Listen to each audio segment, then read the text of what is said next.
Islam, marriage is considered to be a contract. Hinduism, you look at Christianity, Parsis, Judaism, whatever. The concept of marriage itself is a sacrament. Do you think Uniform Civil Code will make it easier? What is your take there? A lot of Western countries, divorces are generally not fault-based divorces. What are the top 5 reasons that you think are the reasons for divorce? Your mother-in-law has historically been a reason. Find men coming to court saying adultery on part of their wives, and wives coming saying that there has been adultery on the part of the husband. When it comes to technology, I'm reminded of something that I read recently, wherein divorce attorneys worldwide thank Apple especially for the Apple ecosystem. In most relationships, people are in a relationship till they find a better alternative. When you mentioned about freedom, I remember watching a video of Osho where he mentioned saying that I don't believe it, it's a personal ethic. Let's take the case of the recent Atul Subha's case in Bangalore. They have options. They have options, yes, like I said, they have options. Our guest today is Ms. Tanya John, a leading expert in family law and a partner at Pragati Law Chambers. She holds a Master of Laws from the University of Toronto and a BA LLB from Symbiosis Law School, Pune. With extensive experience of handling hundreds of divorce cases, Ms. Tanya offers profound insights into relationships, marriage, and divorce laws in India.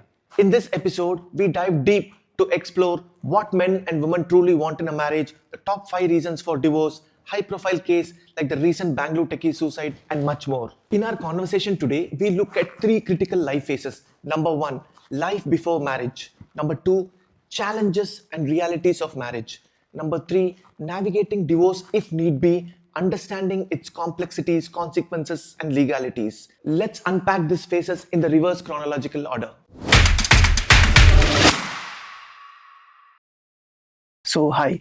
Welcome, Ms. Tanya. So, basics first. When it comes to marriage in India, what are the various laws that are governing marriage and relationships, be it the Hindu Marriage Act or the laws to do with Christianity, Islam, and Parsi law, so on and so forth? If you could explain this in layman terms, that will be helpful. So, to begin with, every religion in India has its own personal law that deals with divorce, deals with succession also, and deals with, of course, the recognition of marriage, and the procedures and everything. Islam, we'll start there, because Islam is slightly different from all the other religions. Because in Islam, marriage is considered to be a contract. So in that way, it is different. They enter into a contract. It's a contract between 2 people. And it'll have certain terms. Once and even when the marriage breaks up, it is like a contract coming to an end. Right? But when you look at all the other religions, that is Hinduism, you look at Christianity, Parsis, Judaism, whatever, the concept of marriage itself is a sacrament. It is something which is sacred. Then, of course, the Hindu, like you mentioned, the Hindu marriage and divorce is governed by the Hindu Marriage Act. There is a Christian Act for divorce, for marriage, and there's also an act for divorce, which is the Divorce Act. Right? And you have, Parsis have their own act. And you have, of course, Islam is governed by Sharia. Right, by their laws. So in that aspect, it's different. Of course, in each act, it governs aspects of grounds for divorce. It's explicitly laid down there. Also, some aspects of custody of children, some aspects of maintenance, and also of alimony when a marriage comes to an end. So each act governs it, and it's pretty comprehensive for each religion. So in terms of Hindu Marriage Act, what are the grounds for divorce? Most commonly used grounds, in the sense the ones that we use for divorces, are cruelty, which is a very wide umbrella, including emotional, mental, physical cruelty. It could be any of those. And there is adultery. There is desertion for a period of 2 years. There is other grounds such as incurable leprosy, venereal disease, insanity. But proven insanity. Then not being heard of for 7 years. Then someone who has renounced the world. Okay. You know, these are some other grounds. What about, say, how different is it in the case of Islam? You had mentioned that it's quite So different it's being a contract. It is a contract. Whatever is your grounds, like if you have to certain terms for your contracts, as long as you abide by that, that's fine. But it doesn't have grounds like this, unless these grounds are specifically mentioned in your nikah-nama, saying that these will be the grounds for divorce. It doesn't cover it. Okay. So it does leave a lot to the men or the women in the contract, when they are bound by their terms, to look at the terms to see whether there is any grounds for divorce or not. If there isn't, well, if a party wants to terminate a contract, they just do, right? What are the kinds of terms that they agree in a contract like this? In the case of they agree on their the dower payment, which is the payment to be given to the bride, the bride price. So it's it is just consent and these terms. Generally, when we see the nikah-namas, not very elaborate. So and then at the end, of course, you've heard of the talaqs, right? So they do issue a talaq even now. I mean, although triple talaq is no longer legal, but they issue talaqs even now. The men may issue it, and in certain cases, women may also approach the court. And for Islam, do people go into courts for divorce, or it's because so essentially, So essentially, it's done before a qadzi. They issue the talaqs there, and then they come to court for a declaration. A declaratory suit saying that it is accepted, basically. So it's official only after the courts approve it? You don't need to come before the courts, but I do think that a lot of authorities ask for it now. For instance, if you go to a passport office, right? So you will require a decree from the court. This seems to be complex with so many religions involved and different laws. It is. Do you think uniform civil code will make it easier? What is your take there? Definitely, it will make it simpler. However, of course, it may come at the cost of cultural diversity and plurality of religions, right? Of cultural and other countries for all religions? No. In a lot of Western countries, divorces are generally not fault-based divorces. In India, if even now, most of the divorces, I'm not talking about Islamic law, I'm talking about other religions, we have to show a fault in the other person to obtain a divorce. Of course, you do have, all religions can resort to mutual consent divorces. That is, always there, and it's a simpler, more amicable way out of it. But if one person does not agree, then you are constrained to go through contested divorce. The Western world, it's not a fault-based divorce. It's not a fault-based divorce. So if someone asks for divorce, then basically you are only agreeing to the terms and you're only negotiating on those. So you're not really going into whether you don't have to prove that the other person is at fault to get your divorce. Here, for instance, you have to prove someone has been cruel to you, or there has been adultery or desertion, like I mentioned ahead before, to show or to get a divorce. Got it. Right. And why is prenup not legal in India? Like I said before, marriage is a sacrament. It is not a contract. So therefore, you can't really bind it to the laws of contract per se. Also, courts have largely held that it's against public policy, also because there are rules that govern divorces. And all aspects of divorces, for instance, alimony, child custody, maintenance, all that is covered. So you can't actually make a contract that goes against those provisions, which have already been laid down by the legislature. Right? You cannot go to court with a prenuptial agreement and say, enforce this, as of now. Things may change in the future if the legislature so thinks to, bring in a rule like that, but you can't do it as of now. Got it. Based on your experience and whatever you have seen in the courts, who files more divorces or who initiates divorce these days? It's equal. You see as many women now as men. Earlier, of course, women would not have the resources to go to court, or also they are more worried about how they appear in society and social stigma. But now you see that it's equal. We see both men. That we can pick up from this is that women are more empowered these days, and that's what they're coming out. Yes, they are, and it does give them a channel to not stay in bad relationships. And to take the way out. Ms. Tanya, you had mentioned about a couple of reasons like cruelty and so on and so forth. What are the top 5 reasons that you think are the reasons for divorce in our country based on your experience? Basically, from the women's point of view, what is it that women want that they're not getting it from a relationship that they would want to part ways? If you can go from reasons 5 to 1. Yeah. So when I have to see the top 5 reasons, I would definitely have to put cruelty and harassment right there at number 1. Dowry harassment is still very prevalent. Okay. I also see harassment which is physical, emotional, of various kinds. Okay. That would still be the top reason for women to go for divorce. Getting to your mother-in-law has historically been a reason, and it's still quite a reason. I find it's a repetitive reason. They're not being able to adjust now to a joint setup. Okay. Of course, now women are more empowered. Okay. So they marry. A lot of them marry for companionship.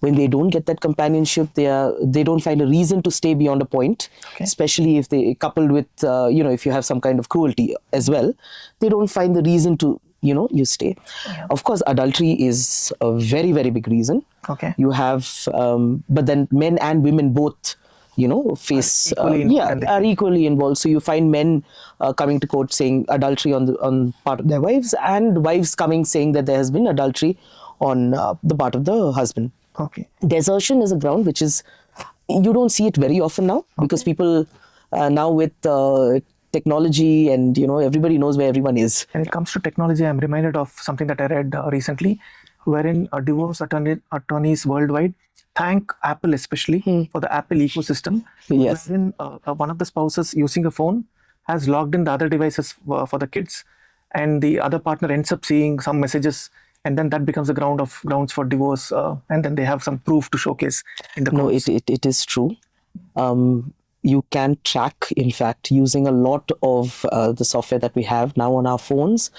You can track where people are going. Sometimes you can see their chats. So it has become easier, I should say, for all of us to get solid evidence. You had mentioned about dowry being still prevalent. Yes. Is it urban India, rural, across? Across India, across urban and rural India, across castes, classes, educational backgrounds, you see it everywhere. No religion, no caste is untouched. No caste, no religion is untouched. Okay. You see it across that.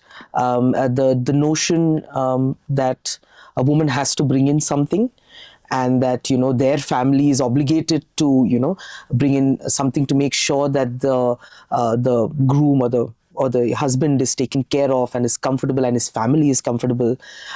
Stories where her jewelry at the time of the wedding is just taken and kept away by the mother-in-law. It's very common. You hear that. Okay. And thereafter, harassment. Okay. And for years. Does it cut across socioeconomic class, even right up to the top? Right up to the top. You see it on every level. Okay. Of course, it is put forward more subtly. We also see marriages falling much early, right in the first 1 year. Are the reasons any different over there when compared to other marriages which, where couples fall apart a couple of years later? So there is no specific reason, right? Whether it be six months, 1 year, 10 years, or 25 years, we see 30 years, 40 years also. Depends on the two people there. What is the intention for the marriage? Why did they get married? People get married for many reasons. Some people get married because of social pressure. Some people get married because of they want stability in their lives. They want companionship. They get married because they want financial stability, and security. So attraction. Yes, attraction, of course, attraction. But then when either or all of them fail, or you're subjected to cruelty after the marriage, because you never know how things are going to turn out, right? And that can come at any time in the marriage. I don't think it is specific to short-term marriages. Got it. Even after so many years, you can realize, say, that your partner has been cheating on you for the last 10 years and you didn't know about it, right? So but I also see that now that, of course, women are more empowered. They don't need to stay in a bad relationship. They think twice about having children. Otherwise, you see, they go into relationships and with the pressure to have children, they have children, then they stay because of the children, right? We don't see that now. People are taking their time with things. And so when they feel immediately that this is not working out, there are red flags here, I don't think that this is something that I can, overcome or overlook. They have the resources and they have the backing, I think, also from society to be able to walk out. Absolutely. Right? And you have other options also now. You have a world that's, you have various dating sites and, In one of our earlier conversations, you had mentioned that in most relationships, people are in a relationship till they find a better alternative. Many times. Yes. That's And what you may people not, sometimes, unfortunately, you may not know that after till like 10 or, 20 years later, Yeah. but when they do, Yeah.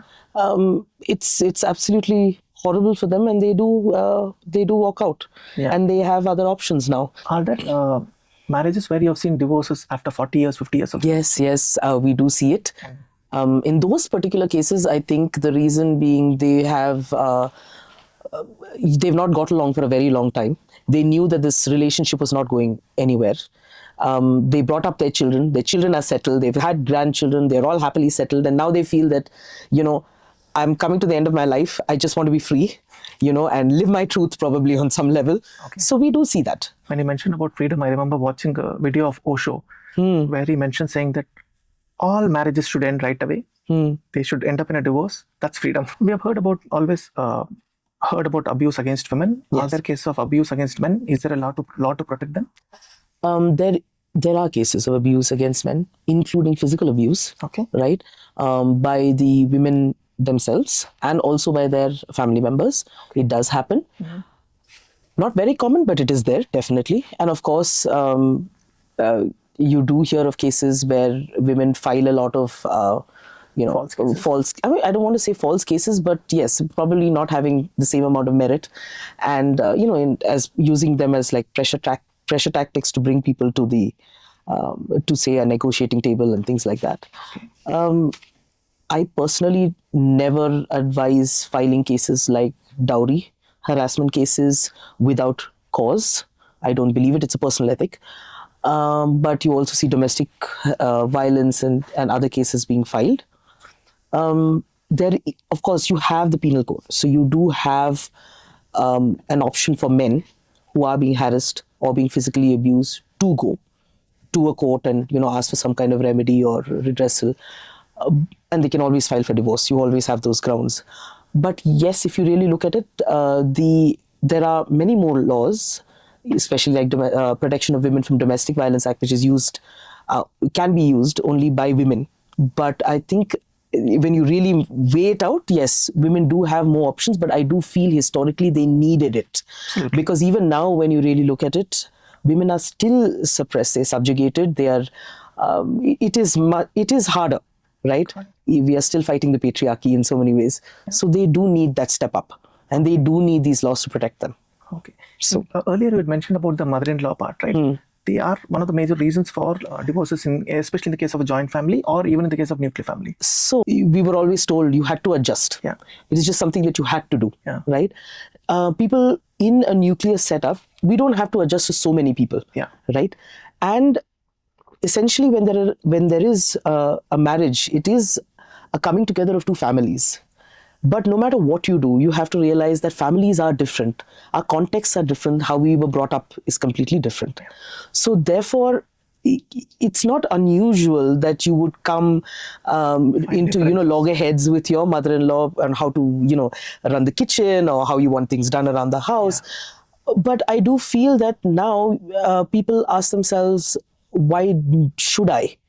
I don't need to stay in that setup. Yeah. I can move into a nuclear setup. I don't need to take that. Now, coming to divorces, typically there are mutually agreed and contested. Yes. Do you see couples moving to being more practical, getting into amicable, mutually agreed divorces, or they're still contested in a big way?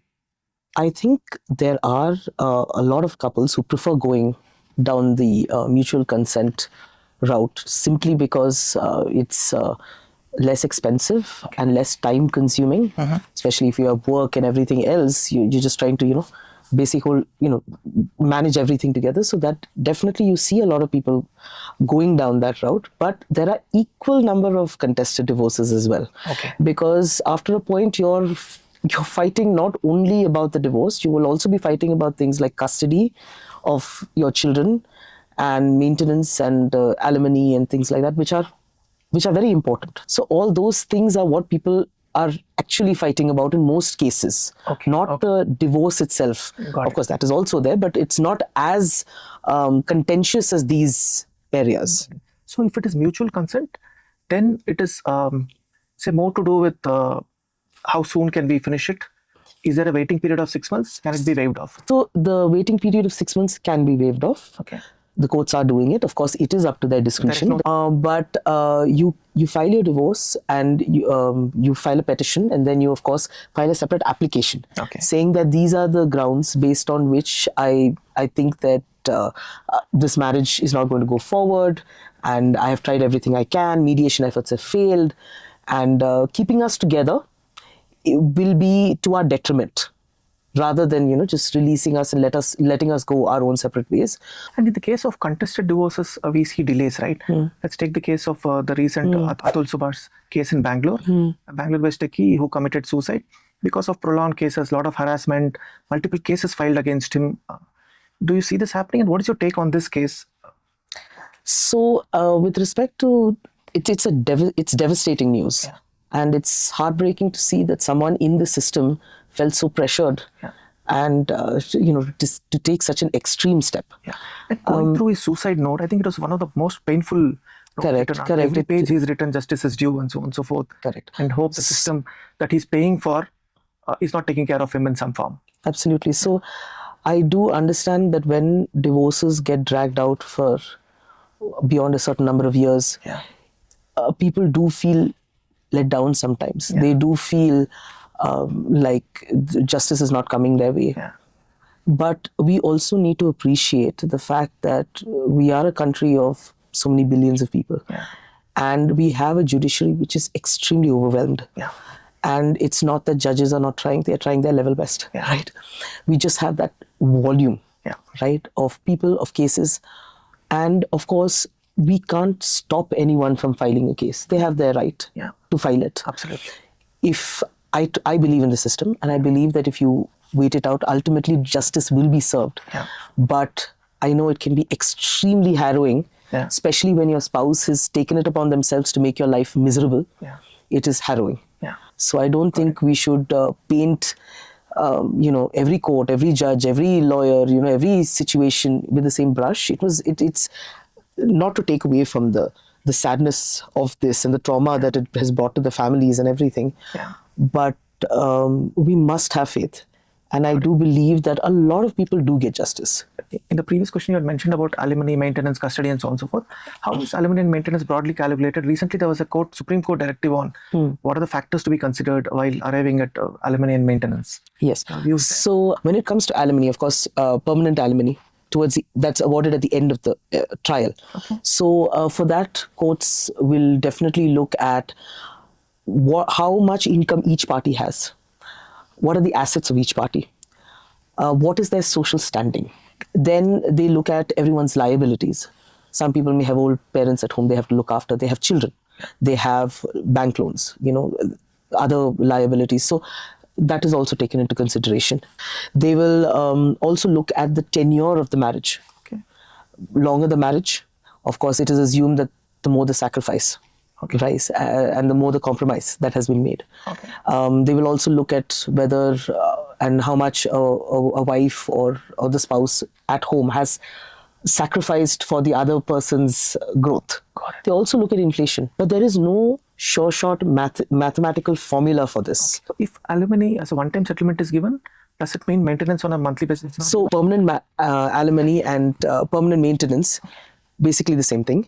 But we use the term alimony for a permanent one-time payment at the end of your trial. Maintenance, when we talk about maintenance, is generally, in parlance, it's generally meant to mean what is given to the spouse or to the child to maintain them while the trial is going on. So, for instance, a monthly sum is given to them so that they can manage. And where does law stand on marital rape? So, marital rape, unfortunately, is not an offense in India. It can be looked at as cruelty, which is a grounds for divorce. And there is a petition pending in the Supreme Court to try and make marital rape an offense. We'll have to see how that goes. Going back to divorces, if you look at love marriage versus arranged marriage, are the number of divorces cases that comes out of either of these types of marriages the same, or it's more towards love marriage or arranged marriage? So you have equal number of arranged marriages and love marriages. You see a lot of arranged marriages now being brought together through sites like jeevansaathi and bharat matrimony and all of them. Right. You have a lot of people who come together through those sites and then later realize that it is not working. And then of course you have love marriages. Yeah. Where I see when they when they come to breaking up, they don't have the support of their families, right, which is unfortunate. Divorces happen across love marriage and arranged marriage. Yes. Only thing is that when it happens in the case of love marriage, the family is not supportive. So Not as supportive. So then I see people do stay in those relationships a little more for a longer time because they feel that people have spent so much time, effort, money, and I've had to work so hard on convincing my parents to accept the other. Yeah. I see that happening, but of course times are changing. There's a term to describe that, it's called escalation of commitment, right? Yeah. You get into a commitment, you end up staying there no matter how the relationship Yes. is. For you, you're unhappy, but you continue to stay. stay there as long as possible. That's one of the reasons where we have seen abuses resulting in killing of a partner to Yes. someone has stayed for long without taking the call to move on. And even not only in marriages, right? You see it even in domestic relationships.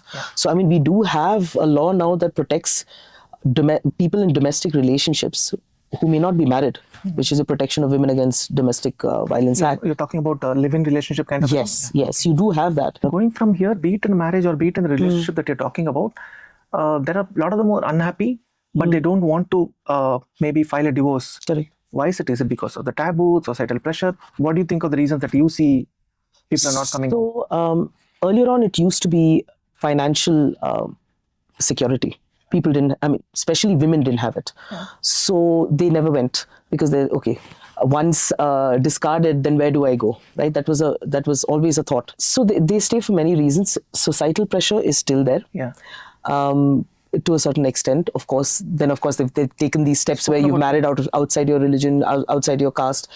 They've taken these very hard decisions in life, and they don't want to, do that. Get out of such marriages. But also children. Yeah. People stay for their children because they don't want to, upset them. What about remarrying without a divorce? How does the law treat it? That is a crime. Okay. It is bigamy. Okay. You can't get married without a divorce. How do you see, marriages transitioned in the last 30, 40 years? So marriages, I think, have moved from only being based on your parents' decision, moved more into, what you want. Women are looking for companionship more than just pure economic stability. I can't say that is not a reason. Financial security will always be a reason. People looking for friendships, looking for companionship, looking for love, sometimes attraction. So in that way, it has changed. We don't just subject ourselves to the wishes of our elders and well-wishers, right, as it was before. So on a positive note, what do you think has worked well in the case of marriages, wherever it has worked well? What are the factors that you have seen that, okay, in this relationship, I think these factors have been there and so the marriage has worked well? If not, obviously it is resulting in some kind of a separation. So I from my personal experience, I don't think that there is one factor that you can pick. Of course, it goes without saying that you have to treat your partner with respect and kindness. But when I really look at it, I feel like it's only intention, and the intention could be for many reasons. Yeah. But you have to intend to be married. And of course, people say compromise. They say adjustment is necessary. Of course, it is necessary. It is important. Of course, not at the expense of your dignity. Absolutely. I think adjustment is required everywhere. Correct. Is there any relationship where you don't have an adjustment? Be it friendship, be it office, personal relationships, and everywhere, I think. But we do feel that people don't adjust as well as they used to before, probably. Yeah. Right? I mean, they have options. They have options. Yes, like you said, they have options. So they don't feel they need to. Any advice for people who have taken a call as a couple to go in for divorce? Any advice for them? So if they have taken a call to go for divorce and they're going to do it together, come prepared. Definitely, whatever terms you want to put in your agreement and based on which your divorce will be granted, talk it out so that nobody else is telling you what those terms should be. I think by and large, you are the best judge of your own relationship and what you want from it. Yeah. So you should sit and talk out those terms amongst yourselves. Although I am a lawyer, at that stage, I don't advise interference by lawyers. Okay. However you want your custody, however you want your visitation, however you want your property to be divided up, come prepared. Yeah. Come to the lawyer after already having decided that. Yeah. That way, you know that you had a hand in it. Yeah. And you won't feel that someone else is getting the upper hand or, something like that. And of course, if you have children, please make sure that the process brings minimal, trauma and minimal interference in the children's lives. Let them continue because you brought them into this world. Yeah. They deserve a fair chance. Now from here, let's segue into the before marriage phase of life. Do you have any advice for people who are single right now? They want to get married. Any advice for people who are getting married?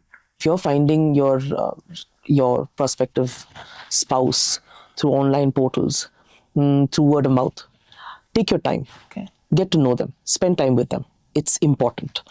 Don't rush through it. Also, if you have and if you see red flags, don't ignore them, right? Name few red flags. Yes, but few red flags are like you see people who have very bad anger issues. You have people you think do not fit. You're having an arranged marriage, but they don't fit into your concept of what your life should be afterwards. Yeah. Right? Some people say, "Oh, I didn't know he drank. I didn't know he smoked." Also, very important thing is that I didn't know he didn't want to have children. Right? These are things that you should talk it out and know about it before, and don't let. And a lot of people halfway through the engagement period would find out that there are red flags, but they don't want to back out at that point of time because they say, oh, everything is decided and so much money has gone into all the rituals. But I think that ultimately, like I said, it's an intention at the end of the day. I mean, any problem can be surmounted. Yeah. Right? If you put your mind to it. Intent to make it yes, work. Yes. And it has to be both people who have the intent. Yeah. And where do you see, marriages in the future? Do you see divorces completely coming down for the simple reason that I see people not even wanting to get married in the first place. They want to remain single, this younger generation, number one. Even if they don't want to be single, they might want to get into a living relationship. So there are no marriages and there are no divorces. What is your view there? So if you see the Western countries, you see a lot more people not getting married now. Yeah. But then that translates to having more civil unions. Okay. Right? Of course, this I don't see in the recent future for India, because marriages are a huge thing here and they will always be, I think, to a certain extent. Destination weddings. Yes, of course. But in the long run, ultimately, I think once people's thoughts about marriage and what they expect from the marriage change, like we discussed before, they marry for companionship and things like that. They find that they can have that even outside of marriage, right? They can have it even if, in a civil union when people are living together. So you have acts now which take into consideration that there could be people who are unhappy in civil unions or who are facing abuse in civil unions, or, I mean, our version of it is the domestic relationship or in a domestic household. And then you have the Protection of Women from Domestic Violence Act come in to protect women also in those situations. Yeah. So there will be a greater acceptance, I see, of people people remaining unmarried and people being in those unions. Having learned so much about, say, marriage, divorce, relationships in this conversation, let's segue into your personal journey. Graduated here in Symbiosis to masters in Toronto. What made you take up family law and especially specialization in divorce law and divorce cases and so on and so forth? So after finishing my graduation, when I went to do my masters, I did study family law in Canada, and then I did my dissertation on transnational divorces. Okay. So the interest started then. Okay. And then when I came back, of course, I started in Dua Associates doing pure corporate commercial matters. Okay. Right. After that, I did 1 or 2 divorces there, but then when I transitioned and I started working at the firm that I'm with now, Pragati Law Chambers, all my partners. You're a partner there. Yes, I'm a partner there. And all my partners, they really went out of their way to encourage me to pursue this. They said, you have an education in this area and you have an interest. So take it up. And of course, my parents and my spouse, they were very encouraging. So they pushed me to take this and encouraged me, and they still do to this day. Great. Okay. So for law students watching this podcast, what is your advice to the current students who are passionate about family law? So, for instance, family law involves mostly litigations, right? Corporate law is another world, right? And I must advise them to not look at TV programs and be influenced by, say, Suits or some other TV shows like that. The ground reality is very different. Intern with a litigating lawyer. Okay. I'm sure a lot of lawyers would be happy to have you. See what the ground reality is, because a lot of them get disillusioned very fast. It's a lot of pressure. And in matrimonial law, it's a lot of emotional pressure as well, because, you have all this emotional trauma which your clients are, telling you about. And there's no way at some point of time that doesn't, affect you, right? So it is a very hard area, but get on the ground. The more experience you garner in that line, the better it is for you. Spend more time in the courts. Yes. Some things you can't be taught. Absolutely. You have to spend time. That they should focus on? No, just go through your law, finish your law. Every aspect of law is important. Absolutely. You can't just say that, okay, just because I want to do family law, I will not do corporate law, I won't do contracts. It's all important.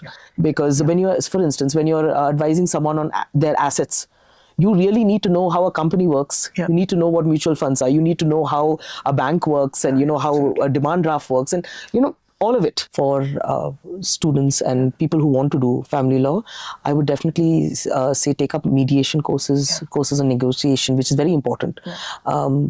Ultimately, when you're sitting opposite the other side trying to mediate a settlement, it is definitely helpful to have that kind of knowledge. So that is something very helpful for them. In the earlier question, you had mentioned about Suits. I don't think you're a fan of Suits. So which legal drama was your favorite? I love to practice. And I also liked Ali McBeal. That was a lot of fun. Because after a long day's work, you just want to unwind. Right? But of course, these are a little older. Then they're not. I watched it. I really loved it. Yeah, they're very good shows. Absolutely. Thank you so much. Thank you. Thank you so much for watching the entire episode. Remember, these conversations are just the beginning. What you do with these insights is that truly matters. If you liked this episode, please share it with at least one person who could benefit out of it. If there are any pointers that resonated with you, if you have any inputs, please share it in the comments below. I would love to hear your thoughts.